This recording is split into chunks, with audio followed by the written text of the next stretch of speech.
the bright lights of the holy city, the weekend downtown scene. Woo! Yeah! All right, how you doing? My name is Derek. Glad to have you on board. Where we heading to? It drives Derek Smalls to work around the clock.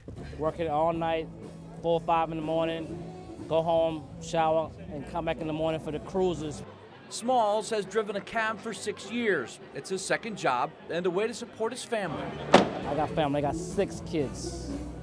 Black Brady Bunch. But there is dissension between the family of drivers cruising the Charleston streets for fares. Excuse my language, but I'm pissed off. I'm frustrated. Smalls and other downtown taxi drivers claim certain limo companies are unlawfully picking up their customers. Tommy Miller owns Coastal Taxi. But people think they're getting in a car with a taxi, and they're actually getting in the car with a limousine. Limousines are forbidden by law to cruise the streets looking for fares. But that's exactly what it appeared this driver was doing. We followed the SUV as it made 2 different passes on King Street. It's important to other people, it's important to us. Sergeant Jason Emanuel works in the city's traffic division. It's pretty easy to see. I'm not going to sugarcoat things. There are a lot of violations of this out there.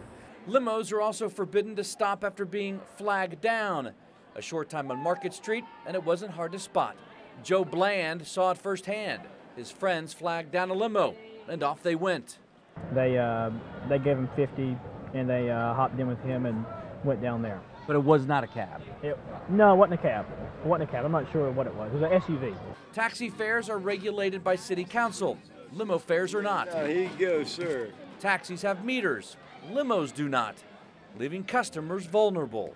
Well, it's not fair when you get ripped off because obviously we would tip anyways, but when they're like charging you like $20 extra, you don't want to pay it. The unlawful practice doesn't go unnoticed, even by limo companies. So you don't go around flagging at night? No. Everything that we do, we get a phone call for or a text. They do a lot of like flagging and picking up. So I understand if there is, some ruffled feathers on the taxi industry side of things. New laws passed 2 years ago closed limo loopholes. Sergeant Emanuel is now focused on enforcement. We need both of them in the city. It's just a matter of you have to be properly licensed as whichever one you are and act as whichever one you are. Miller wants limos to be prohibited from displaying taxi signs on their roof or dashboards. Smalls just wants them to play by the rules. Other vehicles that are limousine-type vehicles are not cabs, taking money out of my pocket. And it's hard for me to make a living.